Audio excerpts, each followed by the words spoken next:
Assalamualaikum warahmatullahi wabarakatuh. Innal hamdalillah nahmaduhu wa nasta'inuhu wa nastaghfiruh wa na'udzu billahi min syururi anfusina wa min sayyiati a'malina. Man yahdihillahu fala mudhillalah wa man yudlil fala hadiyalah. Ashhadu an la ilaha illallah wahdahu la syarikalah wa ashhadu anna Muhammadan abduhu wa rasuluh. Ya ayyuhalladzina amanu taqullaha haqqa tuqatih wa la tamutunna illa wa antum muslimun. Ya ayyuhan nasu taqu rabbakumul ladzi khalaqakum min nafsin wahidah wa khalaqa minha zawjaha wa batha minhuma rijalan katsiran wa nisaa wattaqullaha alladzi tasaaluna bihi wal arham innallaha kana 'alaikum raqiba. Ya ayyuhalladzina amanu taqullaha wa qulu qawlan sadida yuslih lakum a'malakum wa yaghfir lakum dhunubakum wa man yuti'illaha wa rasulahu faqad faza fawzan 'azima. Amma ba'd, fa inna asdaqal hadithi kitabullah wa khairal hadi hadi Muhammadin sallallahu alaihi wasallam wa syarrul umuri muhdatsatuha wa kullu muhdatsatin bid'ah wa kulla bid'atin dhalalah wa kulla dhalalatin finnar. Ma'asal muslimin, ikhwani fillah wa akhwati, bapak-bapak, ibu-ibu, saudara-saudariku rahimani wa rahimakumullah. Alhamdulillah, segala puji bagi Allah Subhanahu wa taala yang mempertemukan kita kembali dalam kajian kitab Al-Ibana As-Sughra oleh Al-Imam Ibnu Battah Al-Ukbari rahimallahu ta'ala. Semoga Allah subhanahu wa ta'ala senantiasa memberikan kepada kita keistiqomahan dalam belajar akidah salaf dan berpegang teguh dengannya sampai akhir hayat kita nanti. Sekarang kita sampai halaman 145 poin 322. Halaman 145 poin 322. Al-Imam Ibnu Battah Al-Ukbari rahimahullah berkata, wa minas sunnati an ta'lama annal ladzina syahadun nabiyya sallallahu alaihi wasallam wa saddaqu bima atat bihi a'immatuhum yatafadhaluna fil khawfi minallahi azza wa jalla wa ta'zimi wa tabjili li ru'yatihim asyawahida wa dalailah. Di antara sunnah Rasulullah sallallahu alaihi wasallam ini sunnah yang merupakan bagian dari akidah.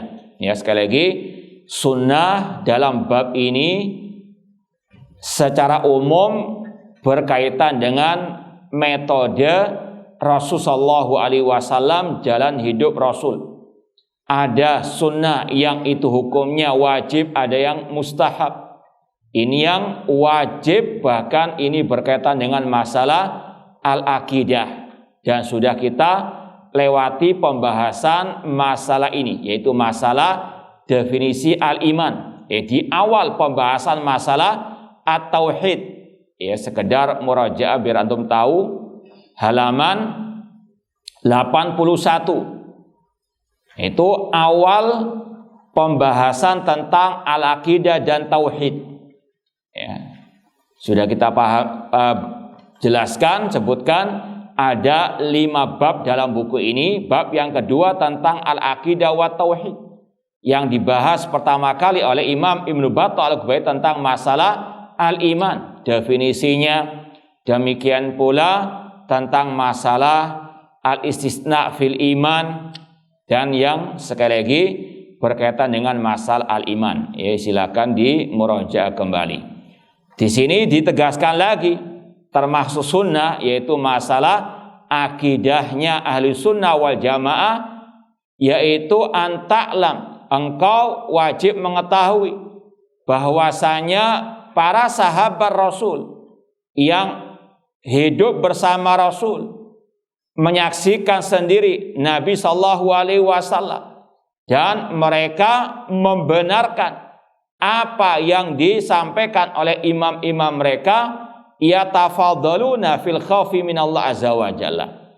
Iman mereka bertingkat-tingkat, rasa takut mereka kepada Allah bertingkat-tingkat. Ini keyakinan Ahlus Sunnah wal Jamaah. Yang pertama berkaitan dengan al-iman yazid wa yanqus. Kalau mungkin kita sudah sampaikan di sini definisi iman secara mudahnya yang sudah kita sampaikan, nggak tahu ingat atau tidak. Ada istilah khamsununat. Al-iman adalah khamsununat. Ini sekedar memudahkan untuk dihafal saja. Iman kata sebagian para ulama itu 5 nun. Siapa yang bisa menyebutkan? Ini untuk memudahkan saja definisi iman diistilahkan dengan khamsununat, 5 nun. Insyaallah yang mempelopori kata-kata ini Syekh Hamad Al-Ansari, salah seorang ulama hadis kota Madinah rahimahullah taala.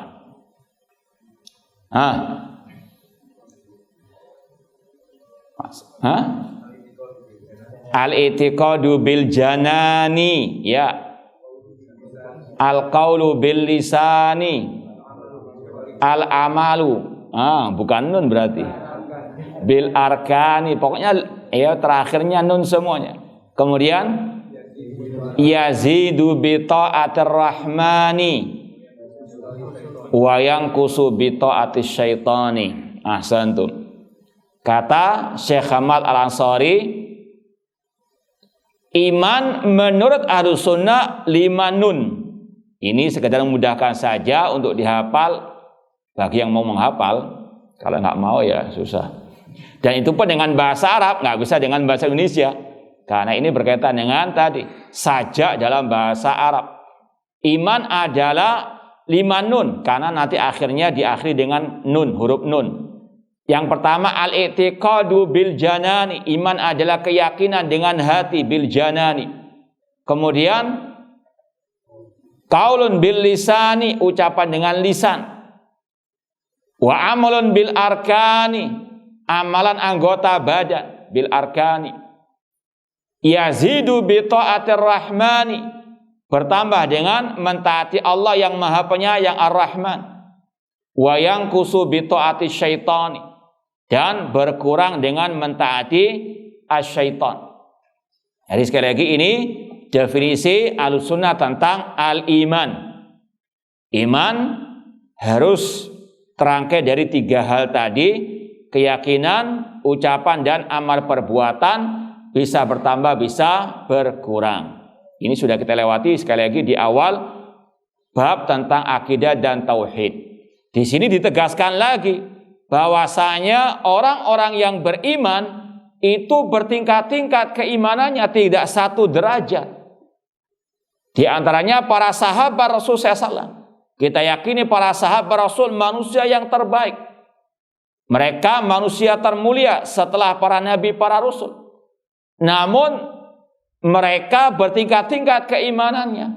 Dan yang paling tinggi keimanannya, paling luar biasa keimanannya siapa?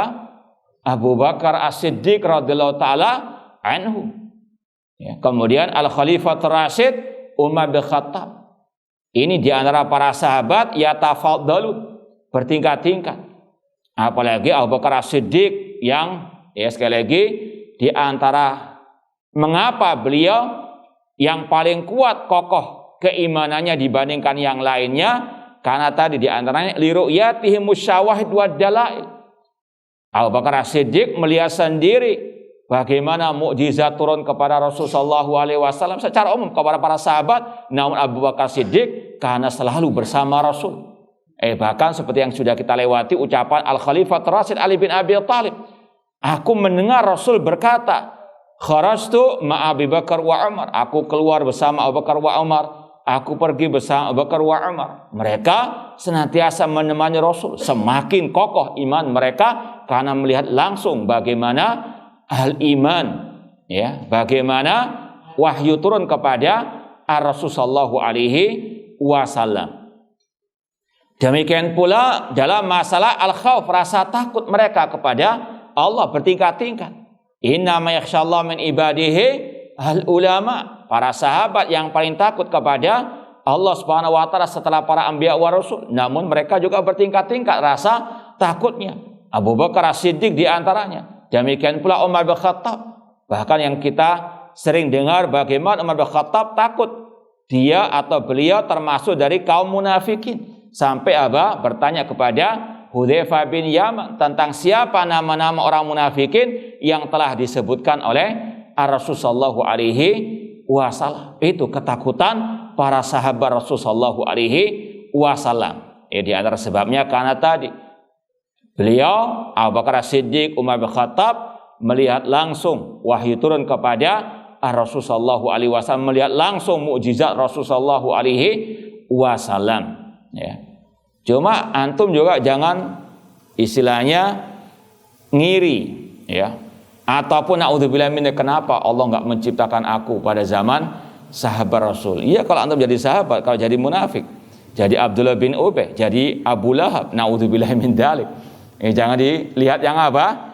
Enak-enaknya tok. Namun bagaimana perjuangan para sahabat Rasul sallallahu alaihi wasallam? Ya, sekali lagi, namun inilah imannya para sahabat Rasul sallallahu alaihi wasallam, mereka bertingkat-tingkat. Dan ini juga secara umum bagi orang-orang beriman, tidak satu derajat. Seperti yang Allah firmankan dalam surat Fatir ayat 32, "Tsumma awrasnal kitabal ladzina astafaina min ibadina faminhum dzalimun li nafsi wa minhum muqtasidun wa minhum sabiqun bil khairati biidznillah." Summa, kemudian kami wariskan Alkitab kepada orang-orang yang kami pilih dari hamba-hamba kami.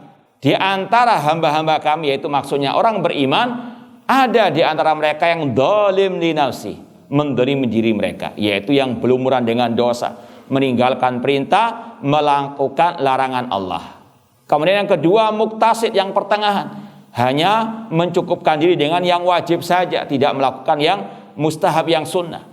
Yang ketiga, yang paling tinggi derajatnya, sabiqun bil khairat, yang berlomba-lomba dalam kebaikan, melaksanakan yang wajib, yang mustahab, meninggalkan yang haram, meninggalkan yang makruh. Ini adalah tingkatan orang yang beriman. Mereka tidak satu apa? Derajat. Ini disampaikan oleh para ulama, di antaranya juga untuk membantah kelompok al-murji'ah. Kelompok murji'ah mengatakan iman itu tidak bertingkat-tingkat, iman tidak bercabang. Satu, orang beriman satu derajat keimanannya. Bahkan lebih parah, kata kelompok murji'ah, orang yang paling fasik dari orang beriman itu imannya sama dengan malaikat Jibril, Mikail, sama dengan Abu Bakar wa Umar. Naudzubillah min dzalik. Karena keyakinan mereka yang sesat, iman itu tidak bisa bertambah, tidak bisa berkurang. Makanya sekali lagi, pembahasan ini bersumber dari pembahasan iman bertambah dan bisa bertambah, bisa berkurang. Kalau iman bisa bertambah, bisa berkurang, maka orang beriman pun bertingkat-tingkat. Jangankan antara orang beriman, satu orang mukmin itu berbeda-beda keimanannya antara satu waktu dengan waktu yang lainnya. Ya, kondisi iman seseorang tidak sama. Ya, sebagaimana para sahabat dahulu. Kata sebagian para sahabat, "Ya Rasulullah, kalau kita bersamamu di majelis, di masjid, terasa ya, luar biasa keimanan tersebut.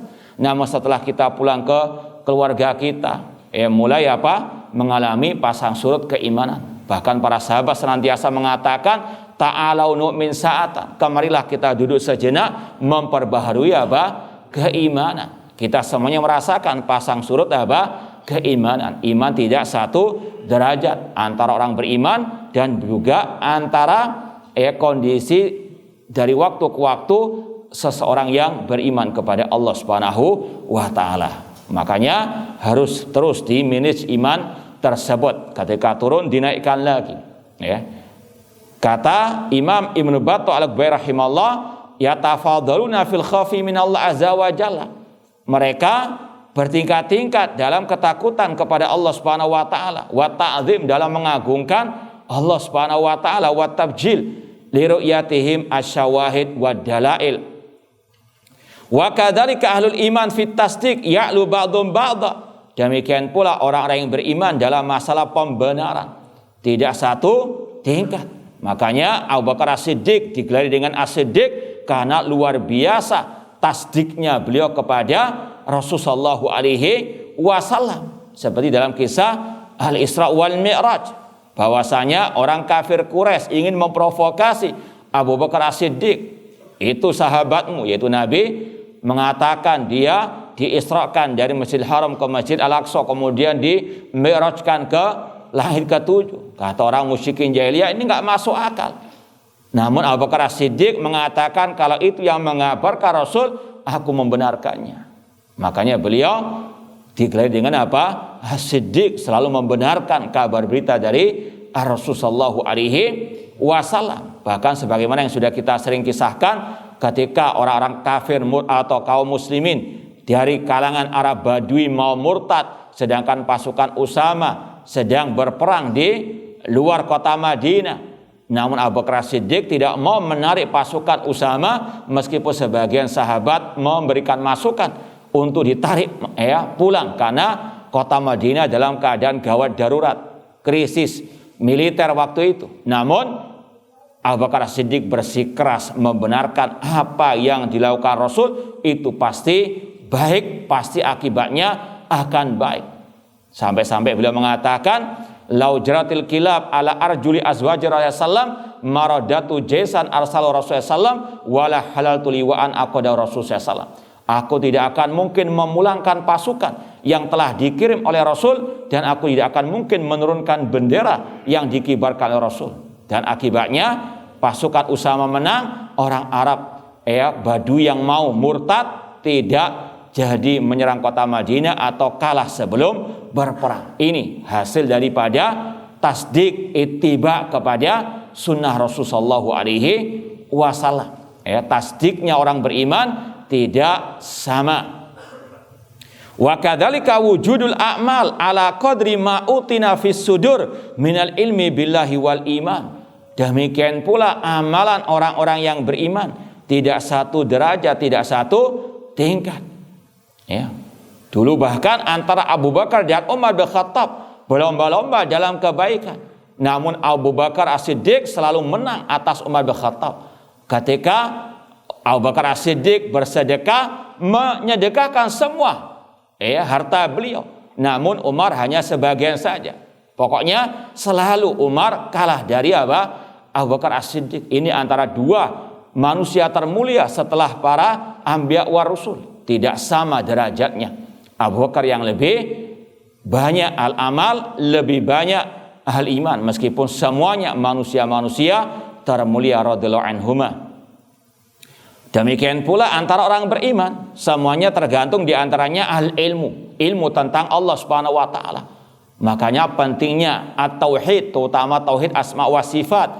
Dengan orang mukmin belajar tauhid asma wa sifat, semakin cinta, semakin takut kepada Allah Subhanahu wa taala. Makanya Allah berfirman, "Innama yakhshallahu min ibadihi al-ulama." Sesungguhnya yang takut dari hamba-hamba kami kepada Allah para ulama, yaitu ulama-ulama yang warasatul anbiya, bukan ulama su, bukan ulama yang malah menyimpang dari ajaran Allah dan Rasul. Ulama yang tahu akidah yang sahihah, ulama yang paham tentang tauhid asma wa sifat ala ahli sunnah wal jamaah, maka semakin mereka takut kepada Allah Subhanahu wa taala. Ini sekali lagi intinya, orang yang beriman itu bertingkat-tingkat keimanannya, karena ahli sunnah meyakini iman bisa bertambah, bisa berkurang. Nah, lanjut halaman 146 poin 323. Kata Imam Ibnu Battah Al-Ghubari rahimahullah, wa minas sunnati an yu'lama annal mut'ata haramun ila yaumil qiyamah. Di antara sunnah Rasulullah SAW yaitu untuk diketahui bahwasanya nikah mut'ah itu haram sampai hari kiamat. Insya Allah semuanya tahu. Ini membantah siapa? Kelompok Syiah Ar-Rafidhah qatalahumullah. Dan Imam Ibnu Battah Al-Ghubari rahimahullah di kitab beliau ini banyak membantah kelompok Syiah Ar-Rafidhah, ya. Sekedar murajaah saja, antum kalau lihat mulai halaman 65, ini bab pertama, ya, bab pertama tentang masalah al-manhaj wal ittiba, halaman 65.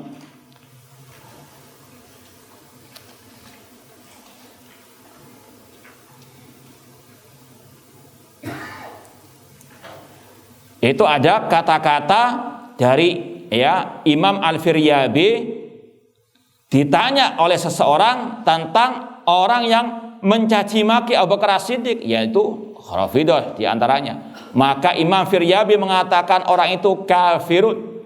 Kemudian ditanya lagi, apakah kita boleh mensolati jenazahnya? Kata Imam Firyabi tidak boleh. Kemudian dia atau beliau ditanya lagi, bagaimana kita menyikapi, ya, memperlakukan jenazah orang yang mencaci maki Abu Bakar As-Siddiq seperti Syiah Rafidhah. Maka apa kata Imam Firyabi? La tamassu bi aidikum, jangan disentuh dengan tanganmu. Namun apa? Idfa'u bil khashab, dorong dengan apa? Kayu, biar dikubur, ya. Nguburnya nggak pakai apa? Tangan. Kalau mungkin pakai katrol langsung, ya. Nah ini, ya, fatwanya Imam Al-Firyabi. Karena memang Syiah Rafidhah banyak dihukumi kafir oleh para ulama. Ya, jangan keras ucapan mereka, karena mereka juga kejam terhadap para sahabat, juga terhadap orang-orang yang beriman. Ya. Demikian pula kalau poin 198, Abu Bakar bin Ayyas, beliau berkata, la usalli ala rafidi, aku enggak mau mensolati jenazah Syiah Rafidhah, wala haruri atau kelompok khawarij, li'anna rafidi yaj'al Umar kafiran, Syiah Rafidhah menganggap Umar kafir, wal haruri yaj'al Ali kafiran, dan kelompok khawarij menganggap Ali kafir, ya. Dua-duanya ini kelompok yang sangat berbahaya bagi Islam dan kaum muslimin, ya, Syiah Rafidhah dan juga kelompok al-khawarij, dan dua-duanya selalu bergandengan, ya, artinya muncul terus sepanjang zaman sampai detik ini. Meskipun kalau Syiah Rafidhah tetap dengan nama Syiahnya, kelompok Khawarij berubah-ubah namanya, Al-Qaeda, ISIS dan seterusnya. Nanti sumu nggak tahu. Nah, bahkan kata Talha bin Musarrif poin berikutnya, Ar-Rafidhah la tunkah nisa'uhum, kelompok Syiah Rafidhah tidak boleh dinikahi perempuan-perempuan mereka. Jangan nikah dengan apa? Ya, perempuan Syiah Rafidhah. Wala tu'kal dabaihum, tidak boleh dimakan sesembelihan mereka, li'annahum ahlu riddah, karena mereka murtad. Ini sekali lagi ucapan para ulama, bukan ucapan kita, ya. Sampai nanti, ya, hampir terakhir dari bab pertama, ya, sampai bab terakhir, ya, itu semuanya bantahan mulai dari halaman 65 sampai 76. Berapa halaman itu? Ya, 11 halaman. Ya, rata-rata ucapan-ucapan salaf yang membantah Syiah Rafidhah. Banyak bantahan-bantahannya. Dan juga beberapa saat yang lalu kita juga lewati pembahasan bantahan juga kepada Syiah Rafidhah. Ya, qatalahumullah.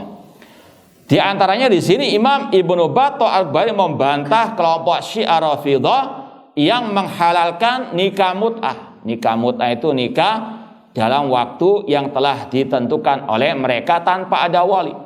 Misalnya ada laki-laki perempuan Syiah ketemu di bis, kemudian apa? Membuat akad perjanjian nikah selama hanya di bis itu saja. Nanti kalau saya turun di bis apa? Sudah cerai.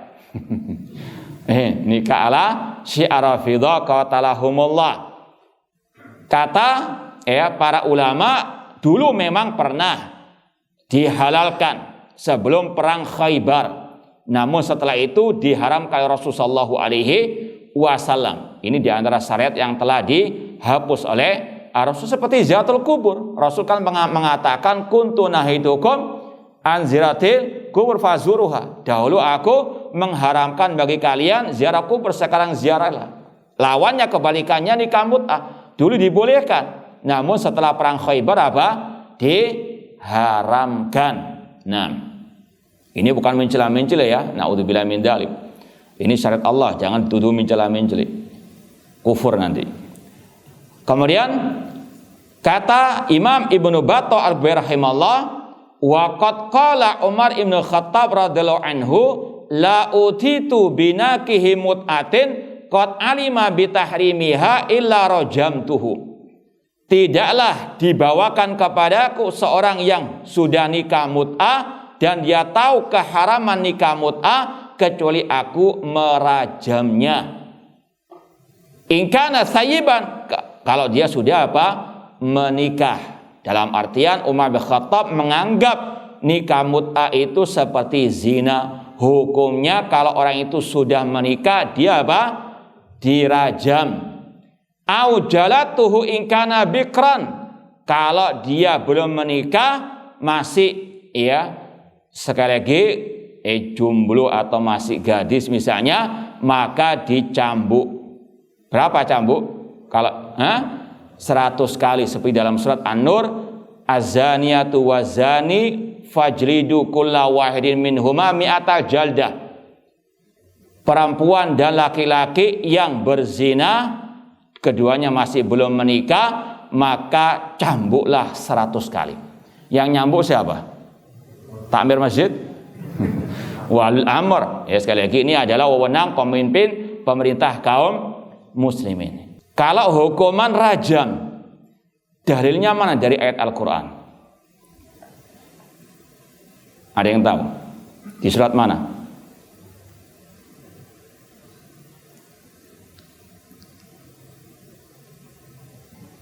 Nah, ada yang tahu ayatnya? Surat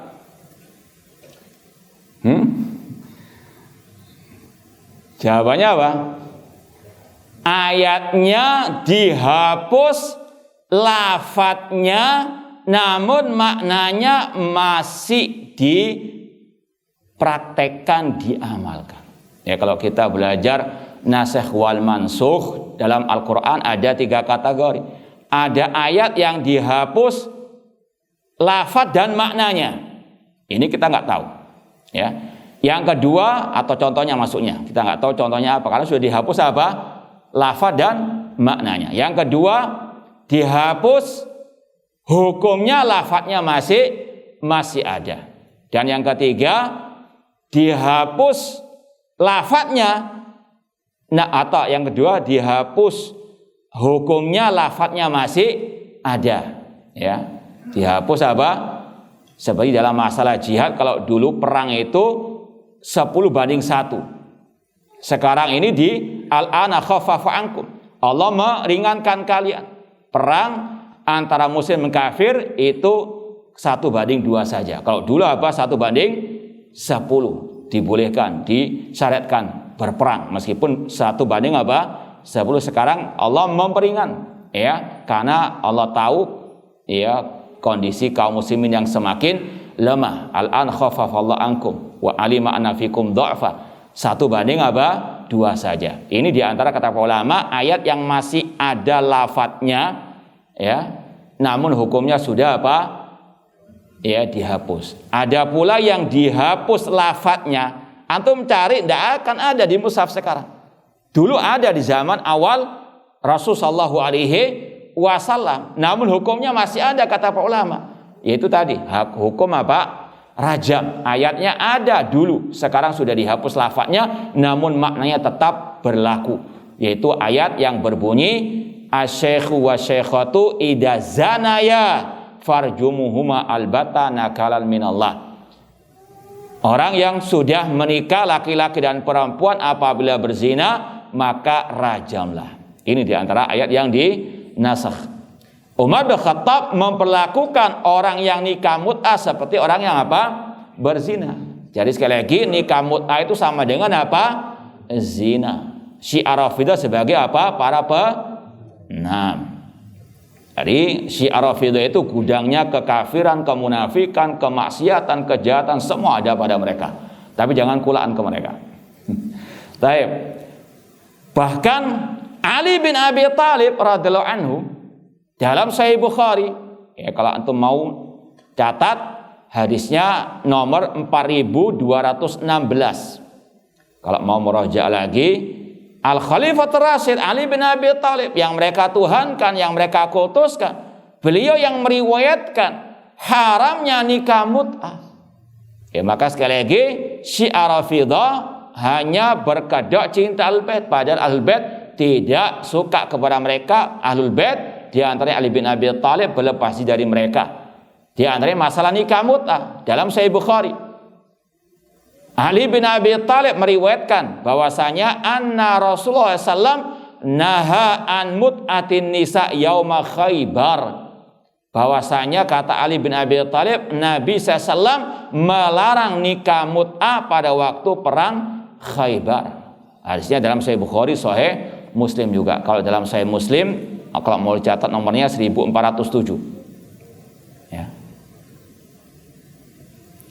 Dan ini juga yang dibawakan oleh Imam Ibnu Battah Al-Ukbay rahimahullah di poin 325. Wa utiya Ali ibn Abi Thalib radhiyallahu anhu bi rajulin qad nakaha mut'atan. Ali bin Abi Thalib pernah didatangkan kepada beliau seseorang yang sudah menikah mut'ah. Faqala law kuntu taqaddamtu la rajamtuhu. Kalau aku istilahnya diberikan wewenang untuk menghukuminya, maka aku akan merajamnya. Ini ya sama dengan sikap Al Khalifatul Rasyid Umar bin Khattab memberlakukan orang yang nikah mut'ah sama dengan apa? Orang yang berzina. Kalau mungkin ada syubhat, oh itu kan riwayat Ali bin Abi Thalib di kitabnya kalian, ya, Sunni. Namun kalau di kitab kita Syiah beda. Dijawab oleh para ulama tidak. Bahkan dalam kitab-kitab mereka sendiri, bahkan kitab induknya Syiah Rafidah, Ahlul Bait, ya di antaranya Ali bin Abi Thalib juga mengharamkan, sama riwayatnya dengan yang di Sahih Bukhari. Ya, kita bacakan di sini. Ada kata para ulama dalam kitab mereka yang berjudul Al-Istibsar. Ini salah satu kitab induk hadisnya Syiah Rafidah. Kalau kita punya 6 kitab induk ahli sunnah, ya, kitab hadis maksudnya, Sahih Bukhari, Sahih Muslim, Sunan Abu Dawud, Tirmidzi, Nasai dan Ibnu Majah. Kalau mereka punya 4 kitab induk hadis. Yang pertama Al-Kafi, kemudian Man la yahdurhu Al-Faqih oleh Al-Qummi, kemudian Al-Istibsar dan At-Tahdzib, ya. Ini 4 kitab rujukan dalam masalah hadis menurut Syiah Rafidah. Di antaranya kitab Al-Istibsar oleh At-Tusi. Disebutkan di sini jilid yang ketiga halaman 142. Sama riwayatnya dari Ali bin Abi Thalib, bahkan mirip dengan yang ada dalam Sahih Bukhari. Ali bin Abi Thalib mengatakan harrama Rasul SAW luhumal humur al-ahliyah wa nikahal mut'ah. Rasul mengharamkan daging keledai yang jadikan tunggangan, dan Rasul mengharamkan nikah mut'ah. Ini dalam kitab induk mereka sendiri. Inilah manhajnya ahli bidah. Banyak kontradiksi, banyak mencela-mencelinya, ya. Demikian pula dalam kitab mereka yang lainnya, Wasailus Syiah. Al-Husain ditanya, ya, tentang nikah mut'ah. Faqala la tudnis nafsaka biha. Jangan engkau mengotori dirimu dengan nikah mut'ah. Ini Syiah Rafidah, mereka durhaka kepada Ahlul Bait, kepada imam-imam mereka sendiri. Ya, di sini disebutkan Wasailus Syiah oleh Al-Hur Al-Amili juz ke-14 halaman 455. Demikian pula ada riwayat yang lain masih sama dengan rujukan tadi, Wasailus Syiah juz ke-12 halaman 12 dari Zaid bin Ali dari ayahnya dari Ali bin Abi Thalib radhiyallahu anhu, sama riwayatnya harrama Rasul sallallahu yauma Khaybar luhumal humr ahliyah wa nikahal mut'ah. Rasul, kata Ali bin Abi Thalib, mengharamkan pada waktu perang Khaybar daging keledai dan juga nikah mut'ah. Dan juga dalam kitab yang lain Biharul Anwar dari Ja'far As-Shadiq. Beliau ditanya tentang nikah mut'ah, maka Ja'far As-Shadiq yang dianggap imamnya mereka, salah satu imam 12 mereka, maka Ja'far As-Shadiq mengatakan, ma taf'aluhu indana illal fawajir, tidaklah yang nikah mut'ah menurut kami kecuali orang-orang yang fajir. Jadi sekali lagi, dalam riwayat kitab-kitab mereka saja jelas ya, imam-imam ahli baitnya mereka mengharamkan nikah mut'ah. Dalam kitab-kitab induk ahli sunnah juga sama mengharamkan. Sekali lagi, itulah ahlu al-ahwa, ahlu al-bid'ah, syiar rafidah qatalahumullah. Berapa menit lagi? Taib, sekarang lanjut halaman atau afan poin 326. Wala nikah illa biwali wa syahidain. Imam Ibnu Battah al-Barahimal mengatakan tidak sah nikah kecuali dengan adanya wali asli, bukan wali abal-abal. Sekarang kan banyak wali apa?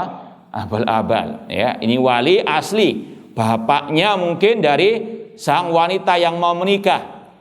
Tidak sah nikah kecuali dengan adanya wali nikah dan 2 saksi yang adil. Ini wallah alam masih ada kaitan dengan tadi masalah nikah apa? Mut'ah. Karena nikah mut'ah tidak pakai apa? Wali, itu nikah yang tidak sah. Wallah alam juga ini berkaitan dengan membantah istilahnya mazhab Al-Hanafi, mazhabnya Imam Abu Hanifah yang membolehkan perempuan nikah tanpa wali. Sudah sering kita sampaikan, ini salah satu contoh pendapat masalah fikih yang tidak boleh ditoleransi sama sekali, harus dibantah. Ini karena bertentangan dengan sabda Rasul dalam kitab-kitab sahih ya, Ahlussunnah wal Jamaah. Rasul SAW mengatakan la nikah illa biwali, tidak sah nikah tanpa apa? Al-wali. Dalam riwayat yang lain dikatakan la nikah illa biwali wa syahidai adlin. Ini dalam kitab Al-Jami' As-Saghir oleh Imam Suyuti dan Syekh Al-Albani, tidak sah pernikahan kecuali dengan wali perempuan dan 2 saksi yang adil. Makanya para ulama mengatakan nikah itu sah kalau ada 4 syaratnya. Yang pertama ada walinya, kemudian ada calon mempelai laki-laki, ya, karena namanya nikah, jangan sampai sama patung. Yang ya ketiga, keempat 2 saksi tadi. Ya, itu syarat sahnya apa? Pernikahan. Imam Abu Hanifah salah dalam masalah ini. Wallah alam, sebagaimana kata Syekhul Islam Ibnu Taimiyah rahimahullah dalam kitab Raf'ul Malam an Aimatil Alam, terkadang ada pendapat ulama yang jelas-jelas bertentangan dengan hadis, namun mereka insya Allah punya udzur. Di antaranya mungkin belum sampai kepada mereka apa? Hadis Rasulullah Shallallahu Alaihi Wasallam. Karena zaman dulu sangat susah sampainya apa? Al-hadis. Ya, kalau kita kan sekarang klik Google saja sudah keluar semuanya. Ya, sekali lagi, mereka ketika berijtihad sebagaimana kata Rasul, kalau benar dapat 2 pahala, kalau salah dapat 1 pahala. Di sini sekali lagi tidak sah nikah kecuali dengan wali, namun sekali lagi wali yang asli. Bapak dari sang perempuan yang mau menikah ataupun pamannya atau kakaknya, saudara kandungnya. Bukan apa tetangganya atau bukan pinjaman. Nah, mudzubillahi min dzalik. Rasul mengatakan seperti dalam hadis tadi, la nikah illa biwali wa syahida adilin. Bahkan dalam riwayat yang lain, kalau mungkin mau dicatat dalam Sunan Tirmidzi nomor 1101, itu lafaz tadi la nikah illa biwali. Kemudian nanti kalau antum lihat juga riwayat-riwayat yang berikutnya Imam Tirmidzi, Rasul mengatakan ayyuma imra'atin nakahat nafsaha bighairi waliha fanikahuha batilun fanikahu batin fanikahuha batilun. Perempuan mana saja yang menikahkan dirinya sendiri tanpa wali, ini baik yang garis maupun yang janda, tetap harus dengan wali. Ya, kalau nikah sendiri tanpa wali, maka kata Rasul nikahnya batil sampai 3 kali Rasul apa? Menegaskan hal tersebut.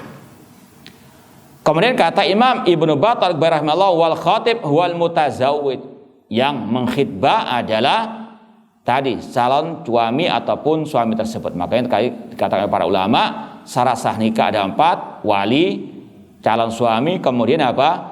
2 saksi, 3, 4 ini. Nah, lanjut poin berikutnya 327, wal iddatu fardun minallahi azza wa jalla. Ini masalah iddah setelah nikah langsung cerai, iddah, naudzubillahi min dzalik. Ini pembahasan masalah iddah. Ini sekedar ya kita paham betul al ilmu qabla qaul wal amal. Tahu syariat Allah, tahu sunnah-sunnah Rasul sallallahu alaihi wasallam, hukum syariat Allah. Wal iddatu fardun minallahi azza wa jalla.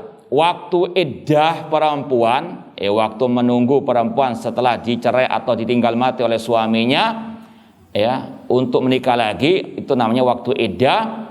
Itu diwajibkan oleh Allah Subhanahu wa taala, lazimatun likulli mutallaqatin. Itu diwajibkan bagi setiap perempuan yang diceraikan, ditalak.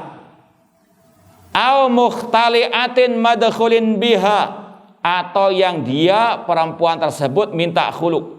Kalau talak atau tolak itu laki yang menceraikan. Tapi kalau khulu perempuan yang minta untuk apa? Ya, diceraikan dengan mengembalikan maharnya dan seterusnya. Intinya perempuan diwajibkan untuk ya menunggu waktu menikah lagi setelah diceraikan, yang disilakan dengan waktu iddah. Meskipun nanti dalam masalah khulu ada khilaf, nanti akan kita bacakan. Namun ini pendapat Imam Ibnu Battal Al-Ukbari yang minta khulu, ya, perempuan yang minta diceraikan suaminya kemudian ya diketok palu oleh pengadilan memang harus cerai atau khulu, maka nanti ada khilaf apakah ada iddahnya sebagaimana yang diceraikan atau tidak, akan ada bahasanya. Yang kita fokuskan sekarang yang setelah ini. Wa kullu mutawaffa anha zaujuha madkhulin biha aw ghairi madkhulin biha. Antum catat yang pertama, kalau perempuan ditinggal mati oleh suaminya, berapa lama waktu iddahnya? Entah dia sudah dikumpuli atau belum dikumpuli, waktu iddahnya 4 bulan 10 hari. 4 bulan 10 hari. Dalilnya surat Al-Baqarah 234. Walladzina yutawaffawna minkum wa yadaruna azwajan yatarabbasna bi anfusihinna arba'ata asyhurin wa asyrah. Nah, kita lanjutkan insyaallah ba'dal adzan. Wallahu a'lam. Ya, kita lanjutkan lagi tentang masalah waktu iddah perempuan. Yang pertama tadi, kalau ditinggal mati oleh suaminya, entah sudah dikumpuli atau belum dikumpuli, maka waktu iddahnya berapa tadi? 4 bulan 10 hari. Dalilnya surah Al-Baqarah 234. Kemudian yang kedua, kalau perempuan tersebut diceraikan. Kalau tadi kan ditinggal mati, sekarang kalau diceraikan oleh suaminya, ini ada beberapa kategori. Yang pertama, kalau dia masih haid, ya. Kalau dia masih haid, maka waktu iddahnya ini ada khilaf antara para ulama, 3 kali haid atau 3 kali suci dari haid. Dasarnya surat Al-Baqarah 228. Wal mutallaqatu yatarabbasna bi anfusihinna thalathata quru. Perempuan yang diceraikan maka dia menunggu waktu iddahnya 3 kali quru. Ya, di sini bahkan dalam tafsir Ibnu Katsir memang dari dulu para ulama berselisih pendapat. Quru itu bisa diterjemahkan haid, bisa diterjemahkan suci dari haid. Namun wallahu alam, kalau anak pribadi lebih condong kepada 3 kali suci. Jadi ketika diceraikan, nunggu haid pertama, haid kedua, haid ketiga, kemudian suci, baru dia boleh menikah kembali. Itu kalau perempuan tadi diceraikan dan dia masih haid, maka waktu iddahnya berapa? 3 kali suci dari haid. Sekarang kalau perempuan tersebut tidak haid, entah karena istilahnya menopause atau dia memang belum waktunya haid, masih kecil dinikahi. Misalnya ya, kalau ada yang masih kecil belum haid dinikahi, maka apa? Waktu iddahnya kalau diceraikan waktunya 3 bulan. Dalilnya surat At-Tolak ayat keempat. Wallai lam ya'isna minal mahidhi min nisaikum inirtabatum fa'iddatuhunna salasatu ashhur. Kata Allah, dan perempuan-perempuan yang tadi menopause, yang tidak bisa haid lagi dari perempuan atau istri kalian, jika kalian ragu kapan atau berapa lama waktu iddah mereka, maka kata Allah fa'iddatuhum salasatu ashhur, 3 bulan. Kemudian juga kata Allah walati lam yahidna, demikian pula yang tidak atau yang belum haid. Juga sama, kalau diceraikan oleh suaminya waktu iddahnya 3 bulan. Kemudian yang berikutnya, kalau perempuan itu dicerai dalam keadaan hamil, maka waktu iddahnya sampai dia melahirkan. Sebagaimana dalam ayat tadi juga At-Tolak lanjutannya, wa ulatul ahmali ajaluhunna ayyadna hamlahunna. Dan perempuan yang hamil waktu iddahnya sampai dia melahirkan anaknya. Itu beberapa kategori waktu al-iddah. Kemudian ada lagi tambahan, yaitu yang belum dikumpuli oleh suaminya. Malam pertama sudah langsung diceraikan misalnya, ya. Maka kata Allah dalam surat Al-Ahzab ayat 49 yang kita bacakan, ya, ayat 49, ya ayyuhalladzina amanu idza nakahtumul mu'minati tsumma talaqtumuhunna min qabli an tamassuhunna fama lakum alaihinna min iddatin ta'tadunaha. Wahai orang-orang beriman, jika kalian menikahi kaum mukminat kemudian kalian menceraikannya sebelum engkau menyentuhnya, maka tidak ada waktu iddah baginya. Langsung juga besok bisa apa? Ya, itu. Jadi itu beberapa kategori waktu iddah sesuai dengan Al-Quran dan juga sunnah Rasulullah SAW. Kemudian ini dibawakan oleh Imam Ibnu Battah Al-Akbari, diantaranya karena kata beliau, la yungkirul iddah ala nisa illa mubtadi'un.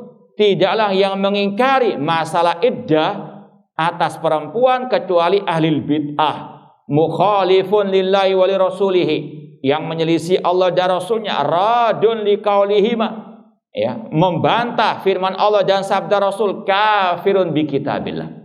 Orang yang mengingkari waktu iddah ini kafir, karena mungkin emansisasi dan seterusnya, ya, langsung boleh nikah lagi. Maka sekali lagi kata Imam Ibnu Battah Al-Akbari, kafirun, karena ayat-ayatnya sangat terang benderang. Kalau orang itu mengingkari adanya waktu iddah bagi perempuan yang sudah Allah cantumkan dengan jelas dalam Al-Quran, ya, kafirun bi kitabillahi azza wa jalla. Wallahu ta'ala alam. Semoga Allah subhanahu wa ta'ala menjaga keluarga kita dari segala bentuk kejelekan, dan semoga Allah memberikan kepada kita semuanya sakinah mawaddah warahmah, dan bagi yang belum menikah semoga Allah berikan jodoh yang soleh atau solehah. Ada pertanyaan perihal syarat sahnya menikah, yaitu harus ada wali yang sah. Kebetulan anak menikah dengan janda dan mempunyai anak tiri perempuan. Apakah jika nanti anak tiri anak tersebut menikah harus dengan wali bapak biologisnya? Iya, itu harus, ya. Makanya tidak boleh ditutup-tutupi. Kalau memang anak tiri harus dijelaskan, ya. Jangan ada kedustaan, kebohongan. Harus, ya, bapaknya langsung. Sedangkan bapak biologisnya tidak diketahui keberadaannya, apakah boleh anak menjadi wali anak tiri anak tersebut? Tidak boleh.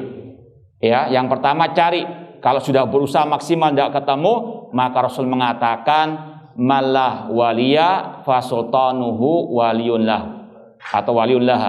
Atau kama qala Rasul sallallahu. Kalau orang itu, perempuan tersebut tidak punya wali atau sudah meninggal dunia atau tadi nggak ketahuan, maka pemimpin adalah wali baginya. Kalau sekarang seperti petugas KUA dan seterusnya.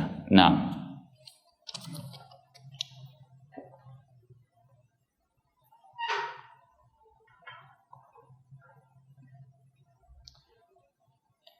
Ya, ini pekerjaannya mengantar orang ke tempat peribadahan yang syirik, yang kufur. Maka wala ta'awanu 'alal ismi wal udwan. Jangan tolong menolong dalam dosa dan permusuhan.